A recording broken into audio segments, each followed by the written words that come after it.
Hola, ¿qué tal? ¿Cómo están todos? Bienvenidos a su programa Nihana Titani. En esta ocasión con esta versión en cuarentena, donde nos estamos resguardando para no estar contagiados. Eh, Tengo el gusto de presentarles ahora a la doctora Gloria Flores Fuentes, quien se ha graduado de doctora en Sistemas de Ambientes Educativos por la Benemérita Universidad Autónoma de Puebla.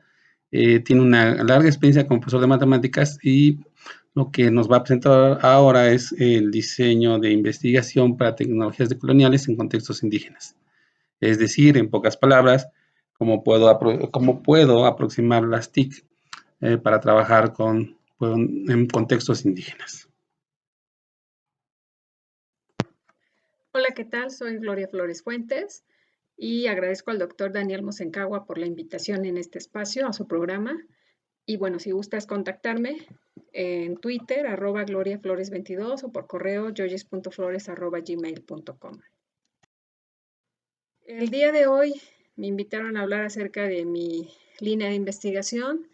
Entonces les voy a platicar un poquito acerca de las consideraciones para implementar una comunidad virtual acorde al contexto indígena.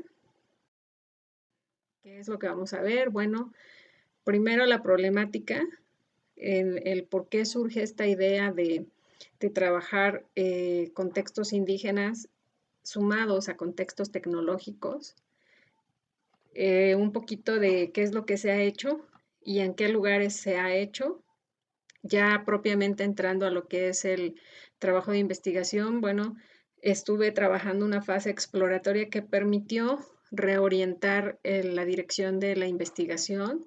Les voy a presentar a partir de esa fase exploratoria qué fue lo que se encontró. Y bueno, a partir de ahí, el replanteamiento de los objetivos que se tuvieron que hacer en sí es el replanteamiento del diseño de la investigación. Les voy a hablar acerca de los investigadores locales que estuvieron colaborando, haciendo un trabajo loable en el trabajo de investigación. Les voy a hablar de los resultados y las conclusiones de este trabajo que se hizo. La problemática, ¿de dónde surge? Bueno, primero que nada, tenemos que México es un país que tiene una riqueza cultural muy grande.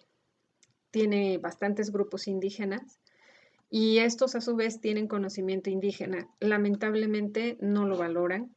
No que no lo valoren los grupos indígenas, sino que el resto de la población en su mayoría no lo valora. Lo considera obsoleto o inútil. Y en ocasiones ni siquiera, en casos extremos, lo consideran como un conocimiento. Por esta razón, bueno, corre el riesgo de perderse. Y uno de los motivos es que los jóvenes migran hacia las ciudades, sobre todo buscando un mejor modo de vida. Pero también en algunos casos estos jóvenes no están interesados en recuperar o en mantener este conocimiento. No todo el tipo de conocimiento. Hay alguno que sí, alguno que no. Ejemplo de ello es que mientras en algunas comunidades indígenas la lengua se mantiene, la lengua indígena, en otras no.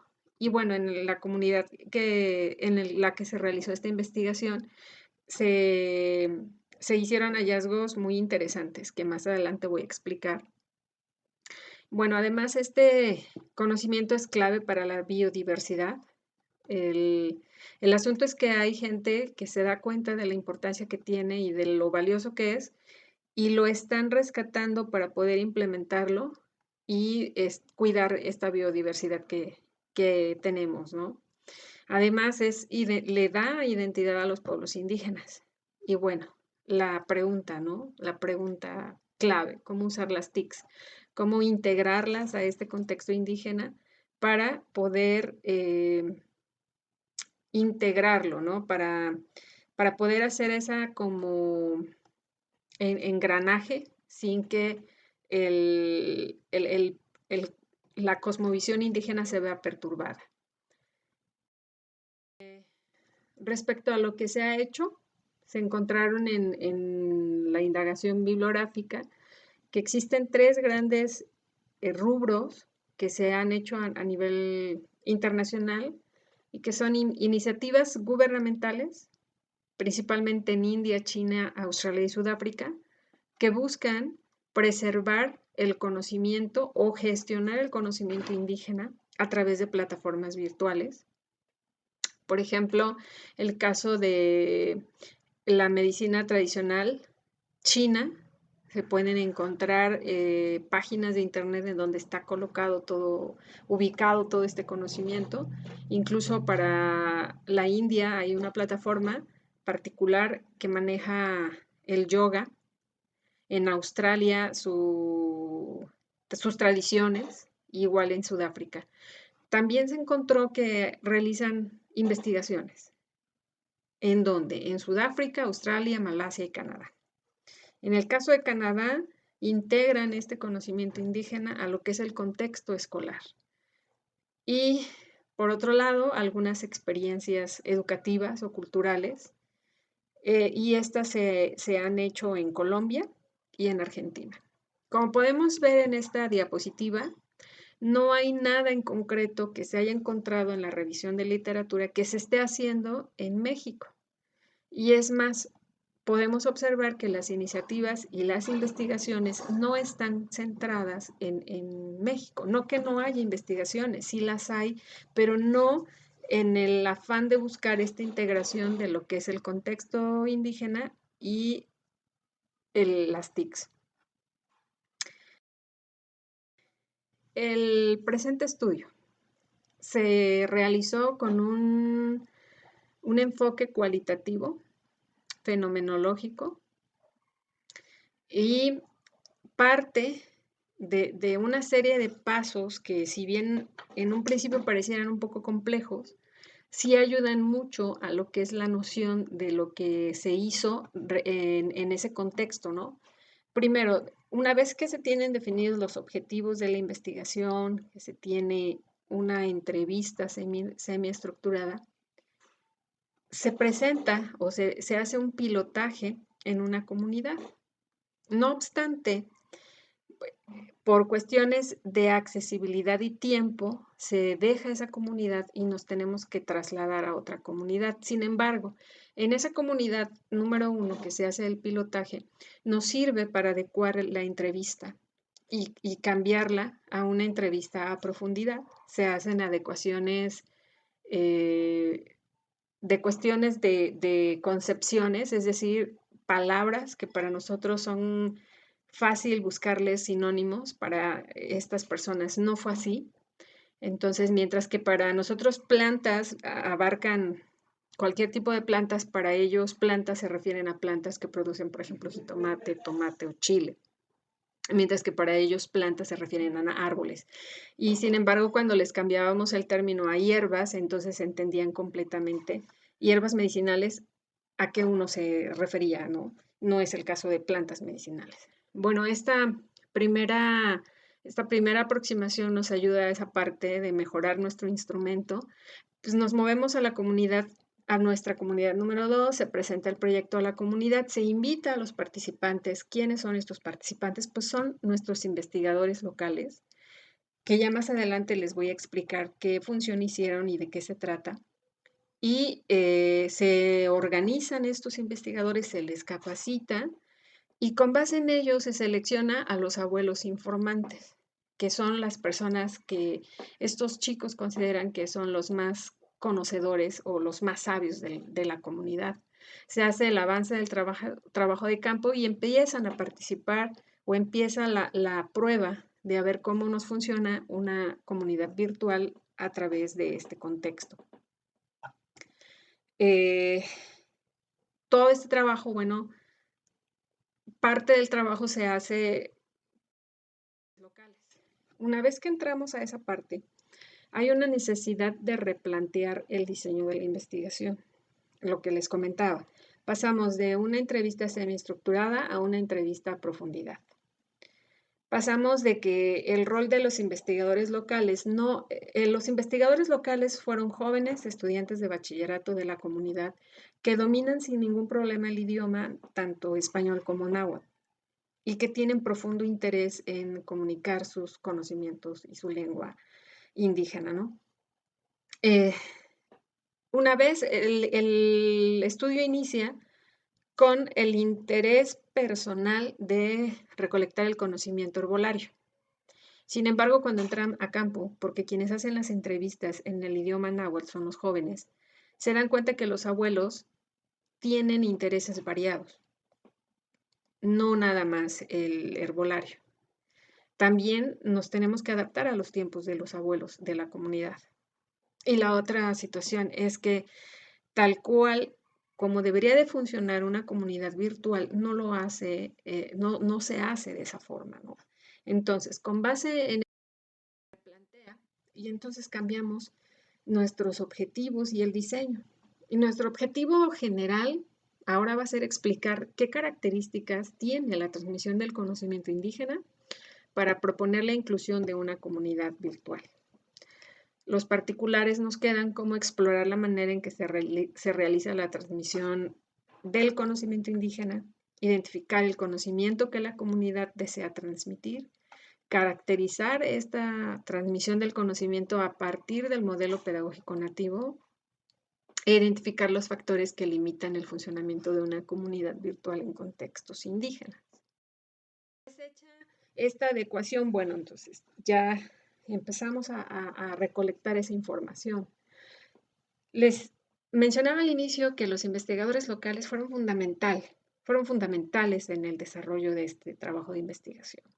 Les comentaba que son estudiantes de bachillerato, que tienen entre 15 y 22 años de edad, pertenecen a la comunidad, son bilingües, están interesados en ser investigadores locales, tienen habilidades básicas en el uso de las TIC, cuentan con dispositivos móviles y conexión a Internet, tienen una alta sensibilidad respecto a su contexto cultural y además están conscientes de su riqueza cultural, saben que son objetos de investigación porque no fui la única persona que llegó a hacer una investigación allá, a la comunidad, sino que son frecuentemente visitados por personas que desean hacer allí sus investigaciones. Pero además, esas son las características de estos investigadores.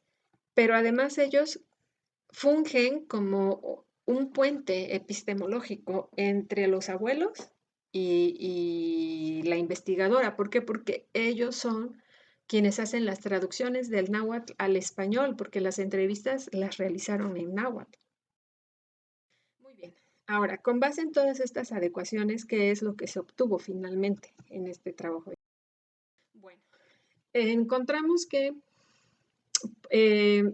algunos antropólogos ya tienen bastante tradición, son muy reconocidos en su área, y ellos ya manejaban algunos conceptos. Estos conceptos fueron encontrados en el trabajo de campo o en el análisis que se realizó, y me parece que los más relevantes son la compartencia, quien fue acuñada por Martínez Luna, y que refiere a que ya seas miembro o no de la comunidad indígena, te van a compartir lo que sea, con conocimientos, amistad, lo que ellos poseen te lo dan sin problema. Comunalidad, quien uno de los representantes es Maldonado, que también tiene que ver, no es precisamente equivalente a comunidad, sino que la comunalidad es transversal a cuestiones como el territorio, como la lengua indígena. Y el modelo pedagógico nativo, que fue acuñado y propuesto por la doctora Eva Cházaro, quien a propósito pues, fue mi coasesora en este proyecto de investigación, y quien además caracteriza o propone un modelo de enseñanza con base en la sabiduría nativa. ¿Y por qué es importante para esta investigación? Bueno, porque a partir de él se estuvo contrastando y analizando la forma en que los abuelos transmiten este conocimiento vía oral, ¿no? Ahora, ¿qué es lo que los abuelos quieren compartir? Los abuelos quieren compartir, abuelos, abuelas, las historias que marcaron un hito en su vida, ¿no? Historias que les son significativas. Por ejemplo, una abuela que tejía chiquihuites o petates contaba, ¿no? Su historia personal. También están interesados en transmitir historia, la historia del pueblo, las memorias del pueblo, ¿no? pero además están muy interesados en transmitir su lengua. No quieren que se muera su lengua, ¿no? Una característica que tiene esta comunidad en donde se hizo la investigación es que conservan la lengua indígena. Yo creo que el 98, según la base de datos del INEGI, conserva esa lengua, ¿no? Y algo muy, muy interesante que sucede es que los niños, estando en el seno familiar, solo hablan náhuatl.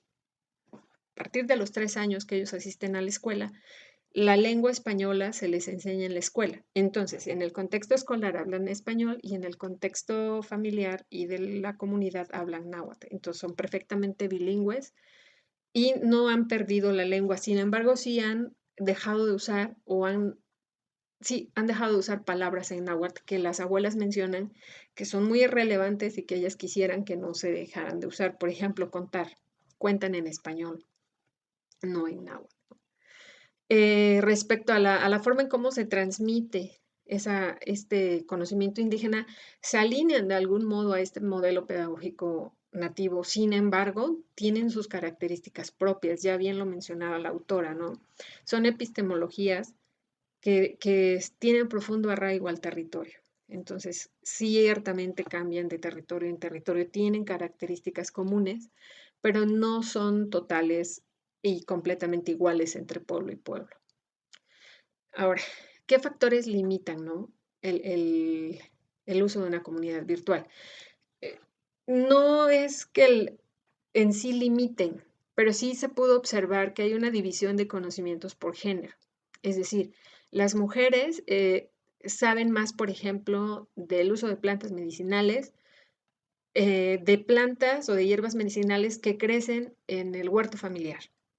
Pero los hombres saben de plantas medicinales que crecen en el cerro y también usan algunos animales para curarse. En el contexto de la comunidad virtual, las mujeres son más participativas. Los hombres tienen nula participación. No obstante, algo que se observó es cuando interaccionaban en la comunidad virtual, lo hacían de manera individual. Sin embargo, en lo presencial estaban reunidos en equipo o en grupos. Eso es algo que llamó mucho, mucho la atención. Entonces, qué es lo que se puede concluir a partir de esto, ¿no? ¿O qué es lo que se puede decir a partir de esto? Que si bien se pueden adaptar una comunidad virtual, está limitada a la dinámica de la epistemología indígena. No podemos forzar la entrada de un software o un hardware o de algún otro dispositivo si es que no se adaptan al contexto ni a la epistemología del conocimiento indígena. Tendría que hacerse desde un diseño de prototipos acordes al contexto. Algo que les sea útil, algo en lo que ellos se sientan cómodos y en lo que no les cambie de tajo la forma en cómo es que ellos viven o han vivido. Y hay que tener respeto por el interés de los pobladores. Definitivamente habrá quien esté interesado en una cosa, habrá quien esté interesado en otra cosa, pero en lo que sí coincidieron es en la preservación de la lengua, en las memorias del pueblo, en la historia del pueblo, en las tradiciones, todo eso lo quieren conservar. Y otra cosa que, bueno, se concluye de esta investigación o de este trabajo es que es una línea de investigación que tiene mucho todavía por hacerse, tiene mucho por explorar, en donde ciertamente hay trabajos en otros países, pero en estas latitudes no. Entonces, sí considero que hace falta todavía hacer muchas más exploraciones, hacer más propuestas ya en forma, hablar acerca de dispositivos en concreto y ver cómo es que los adaptan y trabajar, mientras que en esta ocasión se trabajó con abuelos informantes, trabajar, perdón, con que estuvieron trabajando los investigadores locales, es decir, personas muy jóvenes, ver ahora qué sucede, ¿no? ¿Qué es lo que pasa? ¿Cómo interaccionan los abuelos con este tipo de tecnología, ¿no? Y ver cómo es que se pueden ir adaptando. Bueno, pues eso sería todo lo que se presentó, lo que se investigó en este trabajo. Y bueno, con esto doy por concluida mi intervención.